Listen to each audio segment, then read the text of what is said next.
एक बार एक विदेशी यात्री भारत घूमने आया और टैक्सी करके पास के एक होटल पहुंचा। जैसे ही वो होटल में चेक इन कर रहा था उसे पता लगा कि उसका पर्स टैक्सी में रह गया है। उसने होटल वालों को कहा कि प्लीज आप टैक्सी वाले से कांटेक्ट करिए, लेकिन उन्होंने कहा कि हमारे पास टैक्सी वालों के कांटेक्ट नंबर नहीं है। उसने भी बहुत कोशिश करी लेकिन टैक्सी वाले का कहीं पता ही नहीं लगा। वो पूरी तरह से घबरा गया था क्योंकि उसका क्रेडिट कार्ड, उसके आइडेंटिटी कार्ड सब पर्स के अंदर थे। लेकिन 2 घंटे बाद वो टैक्सी वाला आया और उसने उस विदेशी यात्री को उसका पर्स थमा दिया। विदेशी यात्री ने खुश होकर उसे $70 देने की कोशिश करी, लेकिन उसके बाद जो टैक्सी वाले ने जवाब दिया वो आप लोगों को सुनना चाहिए। टैक्सी वाले ने कहा कि इस रिवॉर्ड के लिए मैंने आपको आपका पर्स वापस नहीं किया है, मैंने आपको आपका पर्स इसलिए वापस किया है क्योंकि ये आपका है। अतिथि देवो भव की भावना को साकार करने वाले उस टैक्सी वाले को मेरा सलाम। ये बात आज से 20 साल पहले की, जब एक देश पर बहुत ज्यादा अंतरराष्ट्रीय कर्ज था। ये कर्ज इतना ज्यादा था कि वहां की गवर्नमेंट को समझ में नहीं आ रहा था कि चुकाएं कैसे। देश के हालात बहुत ज्यादा खराब थे, लेकिन इस सिचुएशन पे उस देश की जनता ने अपनी गवर्नमेंट का साथ दिया। कैसे, मैं आपको बताता हूं। वहां की जनता ने अपने अपने घर से अपनी अपनी बिलोंगिंग्स जैसे कि सोने की अंगूठियां, अपने नेकलेसेस, करेंसी इकट्ठा करके सरकार को डोनेट की ताकि वो अपना अंतरराष्ट्रीय कर्ज चुका सके। और आज 20 साल बाद वो कंट्री अपने पांव पर खड़ी है। उस कंट्री का नाम है साउथ कोरिया। गाइस, जहां हम अपने देश से बहुत ज्यादा एक्सपेक्टेशंस रखते हैं और सिर्फ मांगते रहते हैं, पर हम ये नहीं सोचते कि हमारा भी अपने देश के लिए एक फर्ज बनता है।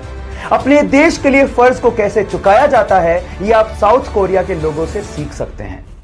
मोहम्मद अली सदी का महानतम बॉक्सर, उसने अपनी जिंदगी में टोटल 61 फाइटें लड़ी, जिसमें से 56 फाइटों में वो जीता और सिर्फ 5 ही फाइटों में वो हारा था। जब वो जीतता था तो अपनी बड़ाई में कोई कसर ही नहीं छोड़ता था। वो उसकी ब्रांडिंग के लिए अच्छा भी था, क्योंकि अगर आप बोरिंग हो तो आपकी फाइट कौन देखने आएगा। लेकिन जब वो हारता था तो अपनी हार को भी बड़ी शालीनता से एक्सेप्ट करता था। एक बार एक फाइटर से वो हार गया। किसी ने उससे पूछा तो उसने बड़ी शालीनता से जवाब दिया, मैंने हारने के बारे में सोचा तो नहीं था, लेकिन अब जब हार गया हूं तो उसकी पूरी जिम्मेदारी उठाता हूं। गिरा हूं, फिर से उठूंगा, फाइट बैक करूंगा।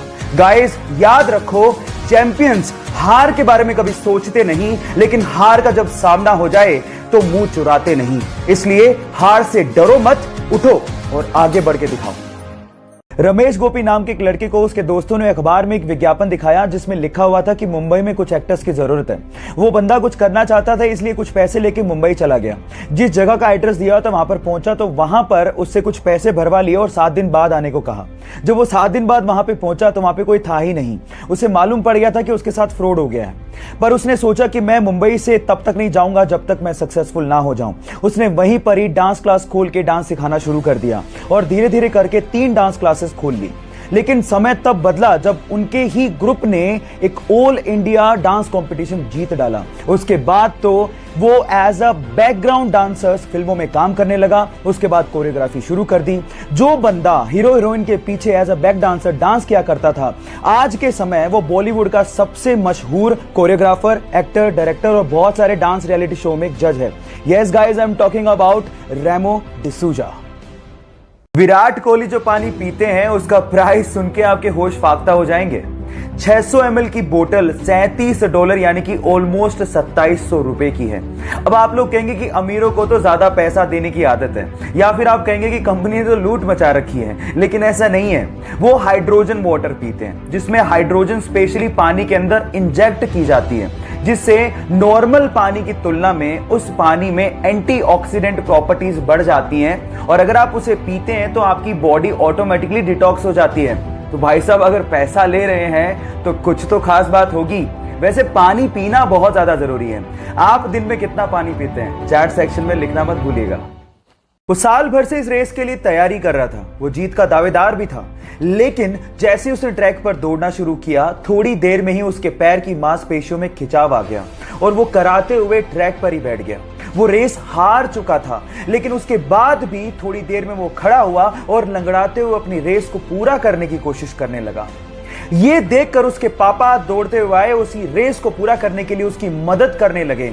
यह देखकर पूरा स्टेडियम उसके लिए तालियां बजाने लगा। गाइस, यहां सीखने लायक बात यह है कि जिंदगी में रेस को जीतने की बजाय रेस को पूरा करना ज्यादा मायने रखता है। धर्मेश सर, जमीन से उठकर आसमान तक को छूने की कहानी है इस बंदे की। बचपन से ही डांस के लिए दीवानगी थी। पापा की चाय की स्टॉल थी, इतना पैसा अफोर्ड नहीं कर सकते थे, फिर भी उसकी दीवानगी को देखते हुए उसे डांस एकेडमी ज्वाइन करवाई। 10 किलोमीटर उसे साइकिल पर छोड़ने जाते और उसे लेने भी जाते। इस बंदे ने भी पापा की पूरी हेल्प की, चाय के स्टॉल पे काम किया, चपरासी की तरह भी एक जगह काम किया, लेकिन डांस के अपने पैशन को कंप्लीटली फॉलो करते रहा। एक दिन किस्मत बदली और डांस इंडिया डांस के ऑडिशन में छा गया। उस ऑडिशन को आज भी 30 मिलियन से ज्यादा व्यूज यूट्यूब पर आ चुके हैं। उसके बाद उसने पीछे मुड़ के कभी नहीं देखा।